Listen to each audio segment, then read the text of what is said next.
Great news! There's a quick way you can save money. Switch to Geico. Geico could help you get great coverage at a great price, and it only takes 15 minutes to see if you could save 15% or more on car insurance. Go to geico.com today and see how much you could save. Mike Golic, Trey Wingo here, and this hour of Golic and Wingo brought to you by La Quinta Inns and Suites. Book at LQ.com and win at business. So how was your weekend? Good. All good? Very good. Yours? Good? Nope. Refreshed, ready to roll? Well, that's the thing. I mean, this was kind of the last this is it.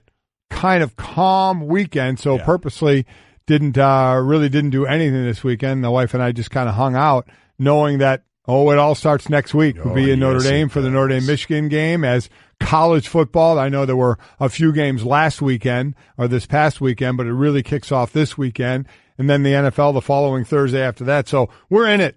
We're in it. We know here how it works. We've both been here a couple of decades to understand that already for the last couple of weeks as football gets going. This is when we get going, and so it's basically see in February. Yep, exactly right. So whatever plans you had, you needed to get them done over the weekend, because once you're fully immersed, we are immersed for a while. Speaking of immersed, Tom Brady is immersed on not talking about one specific subject. Oh, boy. We'll get to that and what happened this morning in a minute. But first, we'll do what's trending, and what's trending is Yankees good, Red Sox not so good. Wow. Luke Voit went 3 for 3 with a 2-run homer to help Luis Severino earn his major league leading 17th win as the Yankees beat the Orioles 5-3 on Sunday Night Baseball. And you can see on ESPN and listen to on ESPN Radio as they try to complete a 4-game sweep tonight.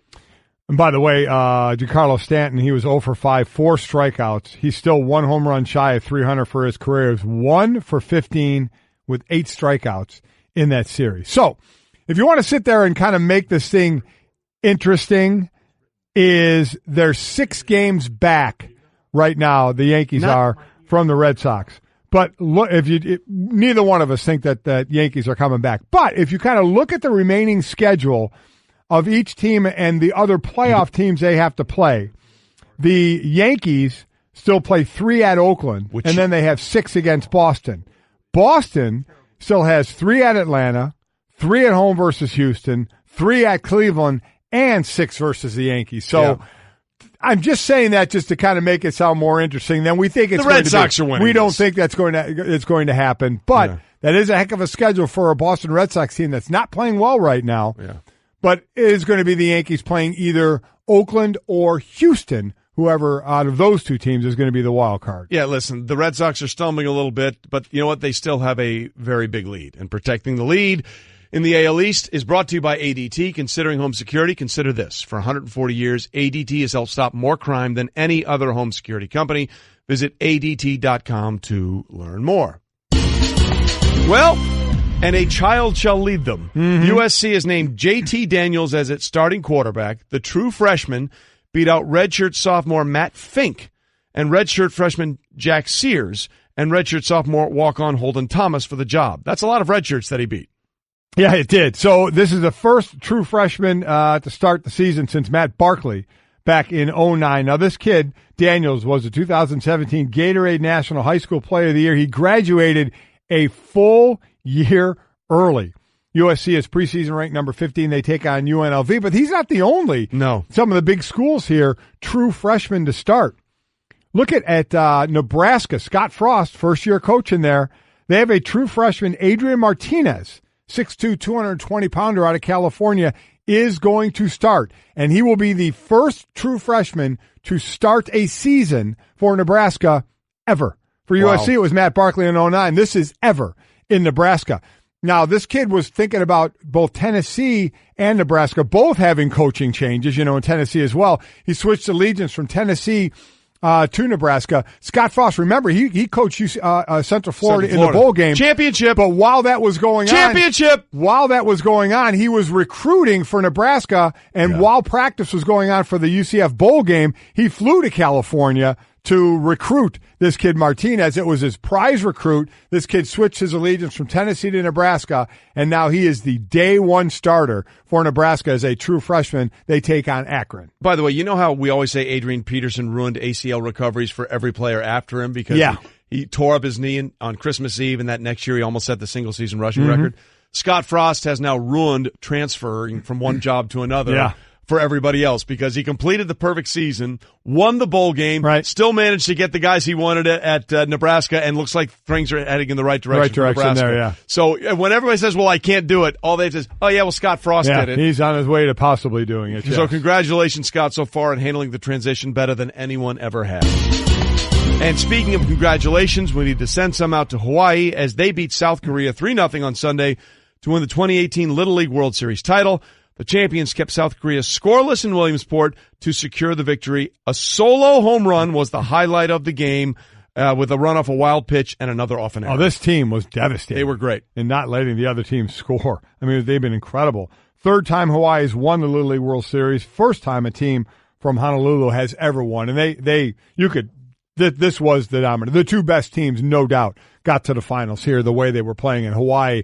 And for what's happening in Hawaii now, thankfully, it didn't turn into, the hurricane that people thought, but they still got a whole lot of rain dumped on them in Hawaii. And also, they've gone through a while ago the volcanoes that were going on. Still erupting a little bit. Yeah, been tough there. So this has been nice, certainly for Hawaii. Their football team, Hawaii, beat Colorado State this past weekend in one of the few games that was going on. Certainly doesn't make up for the damage and things that have gone on, but some good news out of Hawaii with this Little League World Series, which is obviously a huge thing. So third time for them. Again, first time Honolulu team has ever won. Yeah, and again, a really good weekend athletically for Hawaii as Hawaii beat Colorado State in quite an upset in college football. So again, with all the things going on, weather-related in Hawaii, nice to see the 50th state have something to celebrate. Okay, as we continue here this morning, again, perhaps the most important dress rehearsal for the NFL is done. Week 3 starters playing in the NFL preseason, sort of your dress rehearsal for the final act before you get your starters out there on the field for week 1 of the regular season. So get in touch with us. Who do you think did very well? What surprised you? What concerned you? At Golic and Wingo at the 1-800-Flowers.com Twitter feed, or give us a call, 860-506-5505, and let us know on our call-in line.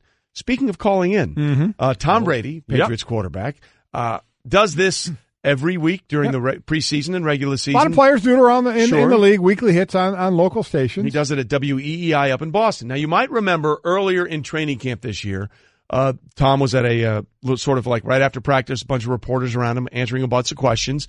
And then someone asked him about Alex Guerrero, who is his personal trainer, who the stories were widely dispersed last year that there might have been a rift between Bill Belichick and the Patriots as some players working with Alex Guerrero instead of the training staff of the Patriots. And he had his credential sideline pass revoked and was not allowed to fly on the team plane, which created some angst. And then one reporter, I think, asked, because Julian Edelman's suspension, he was also working out with Guerrero, and Tom was like, that's it, guys, I'm done. Walked off, see you later. I'm out. Exactly. Didn't want to talk about it. So on his thank you one more time, he was out. So on his weekly appearance this morning on WEEI, Tom was asked specifically about the fact that Alex Guerrero was now back on the sidelines and also back traveling with the team. And let's just say it ended about the same. He had said in his opinion that all this stuff had been overblown, that he and Belichick actually had a pretty good relationship even then. Would you say that was true? I said I don't want to get into it. Okay. Go ahead, Evan. Yeah. I mean, everyone knows, it's well documented how, the work that he and I do together. No, I know. I understand that. I'm just trying to figure out, because I saw the reports this weekend that he's traveling with the team. Was he on the sideline on Friday? Yeah. All right, guys. Have a great day. I'll talk to you later. I'm out. He was out. And he was out again. He doesn't want to talk about it. Now, again, Guerrero was back on the team plane. Yeah. Was back on the sideline. Yep. So, do we think everything is hunky-dory? I'm sure it's not. No. But back to at least he is on the plane. I mean, if it was horrifically bad, that guy wouldn't be anywhere near the team. Correct. If Bill Belichick, had his way. But they're to a point where at least they're coexisting to the point where he's on the plane and he's on the sideline. As I've said all along, once you get to the season, it is all about one thing and one thing only. It is about winning. Everybody's single-mindedly focused on that, but Tom still is not going to talk about it. Yeah, listen, I do respect why he's doing this, because he knows, to what you just said, we're in that thing where, with the Patriots, there's one voice, one message, and it's Bill Belichick. That's the way it is. And, and Tom was perhaps more open about certain things in the relationship in this offseason. Remember that interview with Jim Gray? Right. Would you say you've been respected enough by the organization? And he was, I plead the fifth. and then he didn't show up for the first time for some voluntary workouts. So Tom was making a statement in the offseason, and he's not making any statements now because he knows, look, talking about this doesn't do me any good. It won't do Bill Belichick any good. It won't do Alex Guerrero any good. And if we need to be locked in on one thing and one thing only, and that's being united in winning football games. So on one level, I totally understand it. He's not going down that road. You want to prod him about it. You want to get into it. That's fine. You can do that. He doesn't want to be a part of it. There's two ways a player and or coach in situations like this. So we're going to hear from another coach who wasn't going to go down that road either. Basically, you can do it one of two ways. You can just answer all the questions and be done with it, or think you're done with it, but it seems like more questions just keep coming, or you just cut it off. Like Tom did and said, I don't want to talk about it. You keep asking questions about it like they did. He says, I'll talk to you guys later, and he hangs up. So those are the two options that you have. And a lot of people would say, why don't you just answer a few questions? I think the problem is because a lot of times it's not just a few questions. The questions will keep going and going. But I do see the side of it. But Tom has said he's not talking about it, and that's a team that how they present themselves to the media. They're not giving out a whole lot, and they'll take it to the level of doing just what Tom did. Yeah, look, and I get it. Obviously it's a very controversial topic for a lot of reasons, and the last thing I think Brady wants in one of, he says he wants to play forever. You never know, but he still feels like he's in tip-top shape. He doesn't want to rock the boat. That let's be honest, that's exactly what this is about. You have to understand, too, what happens here, because if Tom opens the door to Alex Guerrero questions, remember, there are other players on that team who work out with Alex as well. So then what that leads to is reporters going to those players and saying, hey, Tom said this about Alex, or what are your thoughts about it? Correct. And the one thing you never want to be is a reason reporters go to somebody else on that team to keep a topic going that's not related to your goal of winning. So players don't want to put themselves or their teammates in a position to answer questions about them or about a situation. So that's part of it as well, about shutting it down. Exactly. He's like, I'm not going to feed the fire. Right. And you understand why people would ask. Yep. There's no question. Absolutely. But you have to understand why he was like, yeah, I'm not. That's like a nuclear reactor. Do not touch. Yep. Not going there. So that was one thing that ended rather tersely, I think we could say, rather quickly. Didn't go much better for the actual Super Bowl winning teams, Coach. No, it did not. That would be Eagles head coach Doug Peterson. Listen, Adam Schefter tweeted this over the weekend, basically saying Carson Wentz has still not been cleared for contact. So a week from Thursday, the Eagles open up their season. The defending champs, they did the Thursday night home opener. They do that against the Atlanta Falcons, which was a rematch of the NFC divisional round playoff game that they won with that goal line stand late in that contest. So obviously people are wondering about Carson Wentz and whether or not he's going to be ready week one. Still not cleared for contact. Doug Peterson was asked about it. Obviously he's been asked about it many times, and he let people know that we're asking. I've been asked about this many times. Now in the opener where he'll go in and they'll look at him and I mean, what's that process like?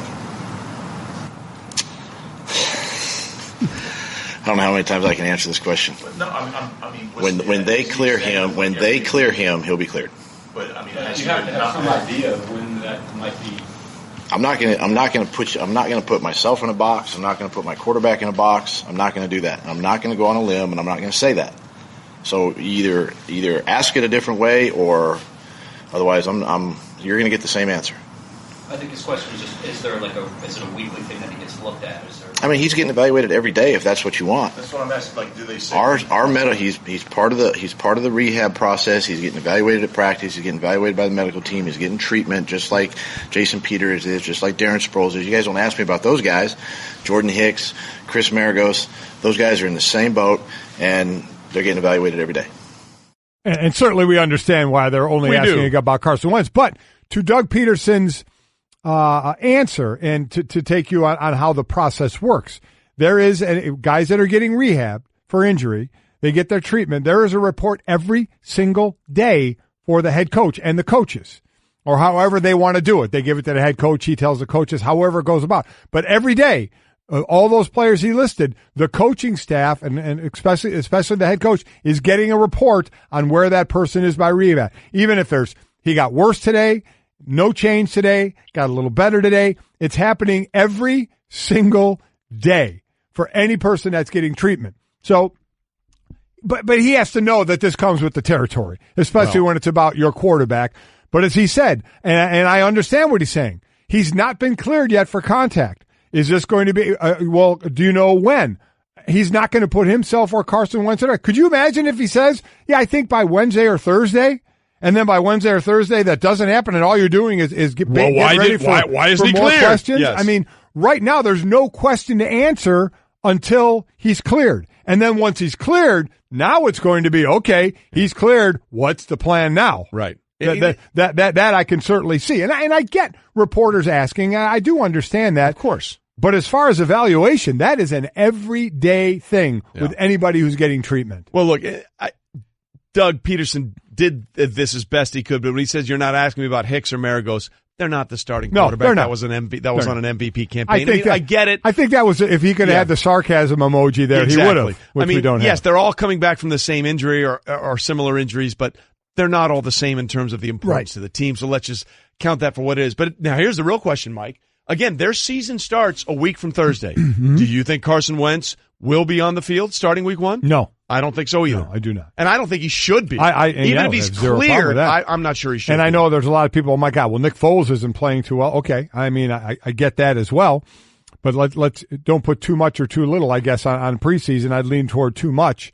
No, I do not think it was cleared for 11-11 drills. They're not putting him in any position where he may get hit at all. And now, listen, quarterbacks aren't supposed to get hit anyway, but tell that to, Ben Roethlisberger, who bounces off his own teammate and hits his head on the ground during a practice. So, they're keeping him clear of that. So, no, I do not expect him to be on the field for week 1. Maybe the bigger question is, what is a realistic expectation for Nick Foles going? Let's just assume this is more than one. I think it's going to be more than Carson one Wentz, game. You mean? Yeah.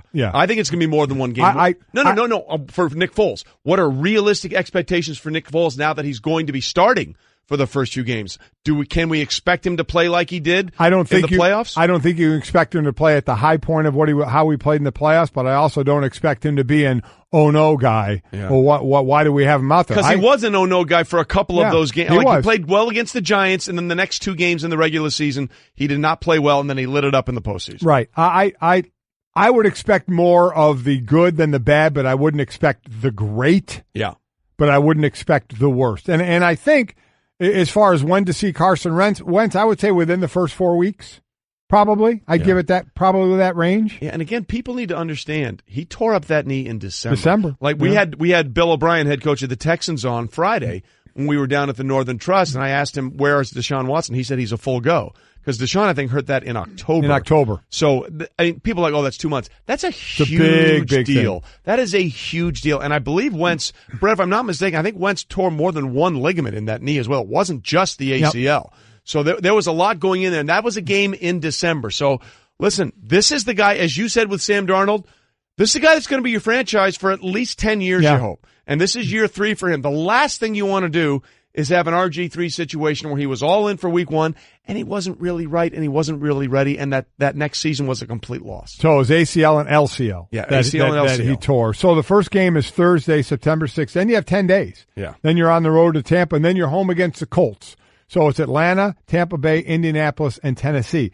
Certainly not Murderer's Row. No. I would be shocked if he played in the first 2 games. I really would. I'm kind of eyeing that third game, the home game against the Colts, where he possibly may. But again, I'm basing this on nothing. Yeah. But I absolutely do not expect him. Welcome to my entire career. Yeah, there you go. I'm basing this on nothing. But week 1, I think we're both pretty confident. There's no way he's playing. Well, I don't think so. It's 9 days away, 8 days away, and he hadn't been cleared for contact. Yeah. So I just, to me, don't see it. Yeah. What's the upside of doing it? That's exactly right. Why take any risk with that position, with that guy that has been so good, and you believe can be that good again? And listen, there's a reason they kept almost the entire team around him. Right. I think Howie Roseman did a great job this offseason, basically keeping the team intact. I mean, that team is basically intact, and they brought in Michael Bennett. Right? So there is depth there. They can win in a lot of different ways. Don't rush it. When the medical guys say he's cleared for contact, then he has to go through the process. I mean, it's one thing to cleared for contact, then he has to get used to contact. Yeah. So there's really 2 levels and to the thing is, he's never going to see contact. Right. That's the thing until he gets into a game. So you can be cleared for contact. What that's really going to do is make him actually go, in the 11-11 drills, or he's cleared for that. But, those goes, he's not getting hit. Yeah. So he's never going to get used to contact until he gets hit in a game. Slow and steady wins the race. Remember when you couldn't order a ride at the press of a button? Or get online without hearing this Or get Domino's delivered to over 150,000 unexpected outdoor locations. Wait, what? Introducing Domino's Hotspots. You can finally get pizza delivered right to the beach, the quad, or the dog park. Not at home? Not a problem. Find a Domino's hotspot near you and get 2 medium 2-topping pizzas delivered for $5.99 each. 2-item minimum. Handmade pan pizzas will be extra asked for this limited time offer. Prices, participation, delivery area, and charges may vary. Restrictions apply. Visit Domino's.com for details on Domino's hotspots. When it comes to hiring, you don't have time to waste. You need help getting to your short list of qualified candidates fast. That's why you need Indeed.com. Post a job in minutes, set up screener questions, then zero in on qualified candidates using an intuitive online dashboard. And when you need to hire fast, accelerate your results with sponsored jobs. New users can try for free at Indeed.com/podcast. That's Indeed.com/podcast. Terms, conditions, and quality standards apply. Damien Woody in studio, giving us the Straight Talk, brought to you by Straight Talk Wireless. Best phones, best networks, no contract. Straight Talk. How much are you down now? Like 33. Good for you, man. Yeah, so good for you. I'm trying to get the Golic's level, man. What is it about offensive and defensive linemen? They all want to be underwear models. I don't. Well, because we were never close to that while we were playing. Yeah. It'd be nice. It would be nice to be looked at and thought, "Oh, you look good," instead of "Holy smokes, that's a large human being." Yeah, you are biggin'. By the way, did you ever catch any flack for when you said that on our show about the good golf shot sometimes is as good as sex? Did that come back to haunt you at all? I think my wife was like, "That's what I kind of meant." Like, yeah. Wait a minute. What's this all about? What are you saying here? So I kind of had to weasel my way out of that a little bit. I'm like, it's just radio. Yeah, we didn't think it was going to go well for you on that one. Everybody else had a kick out. And that's why we continue to play it. Yeah, we all laughed at it because we didn't have to go home and talk to the wife. Right. Okay, so we seamlessly moved from that topic onto football. That might have been a bad look for you. Is it a bad look that the Raiders are shopping Khalil Mack? Wow. What's going on there? I mean, this is a guy 2 years ago who was first-team All-Pro, not Pro Bowl, first-team All-Pro, which means he was the best at his position in 2 positions on the defensive end. You know, when I first heard like the rumblings, I'm like, are the Raiders like broke or something? Do they not have the cash to pay Khalil Mack? And boy, in football, you got to have a couple things. You got to have a quarterback and guys that get after the quarterback. And in Khalil Mack, you definitely have one of the top, 2 or 3 pass rushers in the National Football League. And granted, as good as he is, the Raiders defense still was awful. So I'm assuming that's where John Gruden is coming from, but these guys don't come around that often. He's literally like one of the best pass rushers in this generation. I just don't understand it. I'm trying to think of, and we can do that. Brett can help. Any of the teams that have a quarterback who has a mega deal, the next biggest contract. Because you're talking Derek Carr has a monster deal. Now you're talking about a guy in Khalil Mack who probably make at least $20 million a year. These guys and the Aaron Donald deal we hear is getting close, maybe around $22 million a year. These guys are getting what used to be quarterback money. Right. But now, but Goff doesn't have that deal yet with the Rams. So I wonder how many teams have the quarterback with the monster deal and another player with a monster deal, because that's a position the Raiders would be in. We'll see where that thing goes. How about the third preseason game? And Sean McVay has already said his Rams, their starters basically aren't playing. How about the Bears? They pulled this one off, kind of a late announcement. Now, again, this is their 4th preseason game. Yes, saying that's important for people to understand. That their starters weren't going to play, and a lot of people losing their minds, me not being one of them. I completely get it. I don't have a problem with it. Do you have a problem with the Bears not playing their starters in what would have been their 4th preseason No, I game? don't. No, absolutely. And I think you hit on the key point, the fact that it's their 4th. They played in the Hall of Fame game. And I know the fans were just, it seemed like they were up in arms about that. But you got to understand what's more important, to play in a 4th preseason game for the Bears or get your guys to week 1. Exactly. I mean, that's what it's really ultimately all about. Yes, you got to, in order to get better at football, you got to play football. But ultimately, you got to get your starters to week 1. So I completely understand where the Bears are coming from in that regard. Yeah, and again, remember, an extra preseason game means an extra week of practice as That's well. Right. We don't it's not the postseason or the preseason is not just games, it's practice as well, and they have had an extra week of practice. Yeah, and this all started, Dan Pompeo, who does a great job, put this out there on Twitter, said, Bears are not playing their starters. I don't like it a bit. Football players need to play football. To get better at playing football, you can be smart about trying to minimize injuries, but not scared. It says the wrong message to players and the fans who bought tickets. Again, couldn't disagree more. Well, first of all, it's their 4th preseason game. It's not their 3rd preseason game. Right. So that's what really makes the whole thing moot. But on the fans part of it, first of all, people have to buy those tickets in Yeah, they preseason do. because if you don't buy the preseason Don't tickets, get you don't get your regular season. So That's let's right. understand what that is, Right. okay? And then thirdly, if you're really a fan of the team, are you upset that they're not in what would be their fourth preseason game as opposed to avoiding an injury where they would be out for the first 3 weeks of the season? That's right. No, right. No, so just come on. That makes no sense whatsoever. None of that made any sense to me, so I'm glad you guys agreed. All right, seems like Sam Darnold's all in. Yeah. What have you seen that you like, and maybe what are you most concerned about? Because everybody has things that they love in preseason, and then the regular season rolls around, and sometimes it goes a little bumpier. I think that it just hasn't been too much for him. Going into this thing, I think the Jets organization wanted Sam Darnold to be the starting quarterback, and what he's shown thus far is that he can handle everything that's been thrown out. They didn't hold back the playbook or anything like that. They literally threw everything at him to see if he could handle it, and he's been doing that in the games, managing the game, different looks defensively. He's just really been checking all the boxes for the Jets, so he's going to be the week one starter. The one thing I worry about as far as Sam Darnold's concerned is the offensive line. Yeah. Offensive line for the Jets has been, a little shaky. I worry about protection, all those type of things. But the one thing that Sam Darnold brings to the table, more so than probably any other rookie quarterback, is his pocket presence. This dude has it as far as pocket presence and knowing how to, elude, pass rushes and all those type of things. So he's on his way. He's on his way to be the starter. Yeah, he looks good. That first drive went down for a touchdown. 5 of the next 6 were 3 and outs.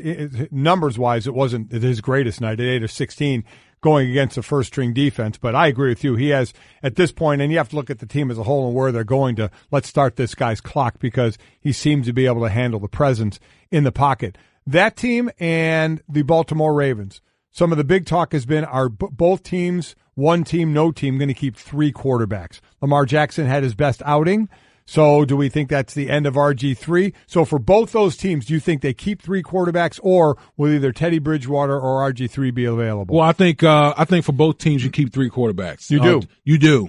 Teddy Bridgewater, he's really played fantastic. Yes, you can make the case he's outplayed Sam Darnold in the preseason. And if you're the Jets, you don't just give away Teddy Bridgewater. A lot of times you have to wait until an injury to a starter happens, and then that's when the value of a Teddy Bridgewater comes up in a potential trade. But in regards to the Baltimore Ravens, yes, Lamar Jackson has gotten better. But my question is, this is a 2-part deal. My question is, would you be comfortable enough if something were to happen to Joe Flacco, him being the starter?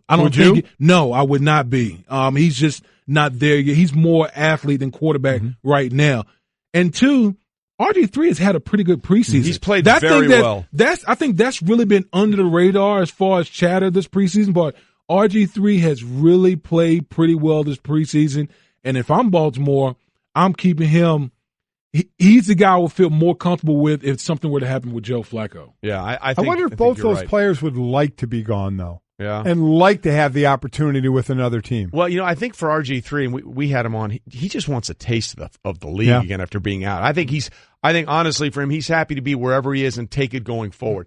Support for the Golic and Wingo Show podcast comes from our friends at Rocket Mortgage by Quicken Loans. Let's talk about buying homes for a minute. Because of rising interest rates, there's a lot of unpredictability when it comes to buying a home these days. It's causing a whole lot of anxiety with folks. Well, our friends at Quicken Loans are doing something about it. They're calling it the power buying process, and here's how it works. Quicken Loans will verify your income, assets, and credit in less than 24 hours to give you a verified approval. This gives you the strength of a cash buyer. Then once you're verified, you qualify for their all-new exclusive Rate Shield approval. First, they lock your rate for up to 90 days while you shop. Now here's the best part. If rates go up, your rate stays the same. But if rates go down, your rate also drops. You win either way. It's the kind of thinking you'd expect from America's largest mortgage lender. To get started, go to rocketmortgage.com/Golic. Rate Shield approval only valid on certain 30-year purchase transactions. Additional conditions or exclusions may apply. Based on Quicken Loans data in comparison to public data record. Equal housing lender. Licensed in all 50 states. NMLS ConsumerAccess.org number 3030. I brought hot dogs into a movie theater. I've done that. I brought a few beers in the movie theater before. I mean, listen, you got to do what you got to do. Subway sandwiches. I've done that too. Yeah, you've all done it. What have you brought into a movie theater? Chipotle bowl and a Coors Light. The bowl? The bowl. Get a big hoodie, nice fluff. It's the winter time in South Bend. Yeah, I already look puffy. Like it's The there. offensive line thing helped you there. Thick around the middle, so you're not really going to be able to distinguish the tinfoil bowl. Love that. Golic and Wingo, we're here for you. I love the line, I already looked puffy. And I don't even remember why we brought it up, but that's what happens on the cards, show. AARP discount cards tickets. and discounts. Yeah. So I talked about AARP. I threw away all the material until I realized all the discounts you get. And I said, okay. And I talked about the cinema being one of them. Cinema. And then I went to the cinema. Then I asked the question, and got great answers. What have you snuck into food-wise or drink-wise to a theater? Don't tell me you haven't. I haven't. Really? Get out of here. Honestly. That's it. Seriously? You're off the show. Honestly. You're off the show. I played by the book on that. Oh, man.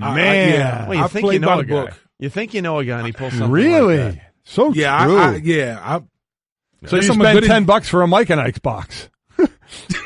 Then bring in. Go to the dollar store. You get it for $1. Oh my god! Yeah, it's bad. Man. All right, it's bad. we need to coach you up on that. Yeah, we do. That's why purses are big and coats are important. Mm-hmm. That's very true. Golic and Wingo with you on ESPN Radio and ESPN News. The big man Damien Woody joining us in studio, our NFL analyst. Of course, he was a first-round selection by the New England Patriots in 2000? 99. It was off by a year. Damn it. Sorry. Anyway, so as you know, Tom Brady does a weekly radio hit with WEEI up in Boston. You might recall that on July 28th, when Julian Edelman was found out about his 4-game suspension and that he worked with Alex Guerrero, somebody asked Tom at the end of a practice, hey, is there anything to be concerned about with Edelman working with Alex Guerrero and he's suspended? And Tom's like, that's a ridiculous question. I'm out. Didn't want to talk about it. Well, over the weekend, apparently Alex Guerrero, his personal trainer, TB12, all that kind of stuff that Tom works with, there have been some bad blood between them last year. That was obvious between the Patriots and Bill Belichick and Guerrero. But he was back apparently on the sidelines and flying on the team plane. So during the interview, they asked about it. It went as well as when they asked him on July 28th. He had said in his opinion that all this stuff had been overblown, that he and Belichick actually had a pretty good relationship even then. Would you say that was true? I said I don't want to get into it. Okay. Go ahead, Evan. Yeah.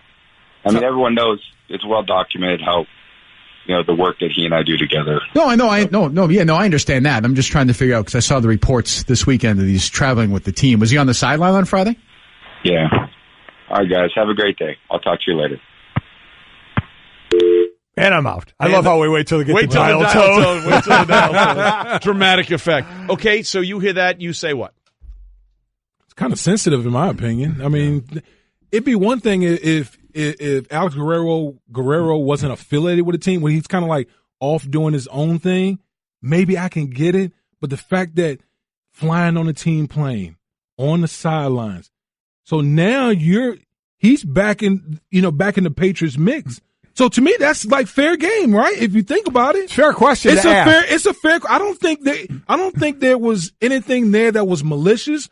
Just asking a question about the status of his trainer, as it relates to the Patriots organization. Yeah. I think, and I talked about this earlier, from a player side or a coach's side, there's two ways you can go. You can either answer all the questions and hope you're done with it, or you can do what Tom did and say, I'm not going to talk about it, and really make your mark that says, I'm not. And I guess the issue of the other side of answering questions, if you start to answer questions, then does the media go to other members of the team and say, hey, you work with Alex Guerrero as well. What do you think? Tom said this. What are your thoughts? So and you just wonder, does it all just keep going? And as I said a while ago, once the season gets going for New England, they are in one mode, as you well know. Right. And everything else is secondary, third, fourth, or non-existent to them. And that seems to be the way Tom is playing it. But the one thing the way I look at it is, when you take the approach that Tom takes, now it starts to become a story again, because people's like, wait a minute, what is up with this? Like, I don't think the interviewer asked anything that was crazy. He just asked a simple question about, your trainer is flying with the team on the sideline. What's the status of this relationship?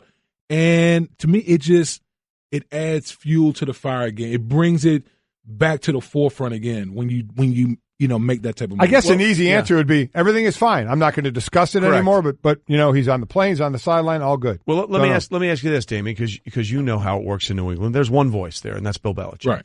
And it was pretty clear this offseason that Tom was making some statements. I plead the fifth when he thought he was respected by the organization, missed voluntary workouts for the first time. Listen, maybe this is his way of saying, guys, I'm here, I'm playing. We all know how this is going to work, and I don't want to do anything to ruffle the feathers for anybody.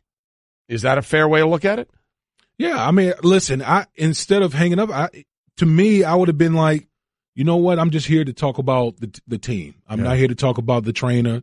Just try to keep the focus on because it's what's clear really this important. Is something with him. Yeah, right? I mean, when you get to the point where you're just hanging up and all that type of stuff, it's just it keeps being a story, and to me, that's an issue. When you were in that locker room, first, did you have any issues that were national that kept coming up in the locker room? And second, do players discuss it amongst yourselves on what direction you're going to go, or is it just kind of assumed when you're in that locker room? Well, number one, you always, the only issue that we had as a team was when Lloyd Malloy got cut that week one. Yeah. That was a big deal. And you lost 31-0. And we lost 31-0 to Buffalo, and people were like, "Oh, has Bill Belichick lost the team?" and all those type of things. So that was a potential issue.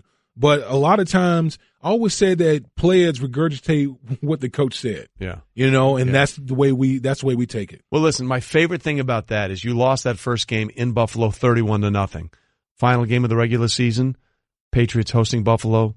You guys beat them 31-0. Yeah. I have to believe in some way when they were figuring the math. Let's just end it there. Let's just make sure we end it 31-0. Exactly. The exact opposite of how we started the season, 31-0. Big man, always good to have you on the show. Yeah, man, same. Remember when you couldn't order a ride at the press of a button? Or get online without hearing this? Or get Domino's delivered to over 150,000 unexpected outdoor locations? Wait, what? Introducing Domino's Hotspots. You can finally get pizza delivered right to the beach, the quad, or the dog park. Not at home? Not a problem. Find a Domino's hotspot near you and get 2 medium 2-topping pizzas delivered for $5.99 each. 2-item minimum. Handmade pan pizzas will be extra asked for this limited time offer. Prices, participation, delivery area, and charges may vary. Restrictions apply. Visit Domino's.com for details on Domino's.